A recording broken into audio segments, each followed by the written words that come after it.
Kaya ang ating pagsiset ng amperes ay didepende rin sa sukat ng ating electrode. Kaya nga po kung makikita nyo, pagka bumili kayo ng welding rod na isang kahon, makikita nyo sa likod may nakasulat mga ideal na pagset ng amperes. Yun ang amperes na makakatunaw ng iyong bakal sa welding rod. Halimbawa, ito po ay 2.5 mm. Ayon sa nakasulat dyan, 60 to 90 amperes ang makakatunaw dito. So, pag isinet mo to ng 50 or 40, hindi na to sisindi. Kasi makapal ang bakal niya eh. Hindi siya makakatunaw nito. So, dapat siyang ilagay sa set kung saan matutunaw ang iyong electrode. Tama? Ngayon, kung ang electrode mo ay isinet mo sa welding machine mo sa amperes na 90 to 100. Tapos, ang i-weld mo naman, ang kapal po nito ay 1.5. So, ito po ay mas manipis kaysa doon sa ating welding rod. So, ano i-expect mo mga best friend? Talagang mabubutas ito.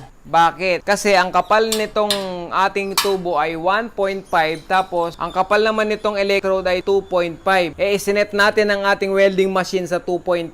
Ang kaya nito nawin ay 2.5 na welding rod. Tama? 1.5 lang yung i-weld mo. Anong mangyayari? Mabubutas talaga. Kaya basically, dapat ang electrode natin kapag magwe-weld tayo ay mas manipis doon sa ating bakal.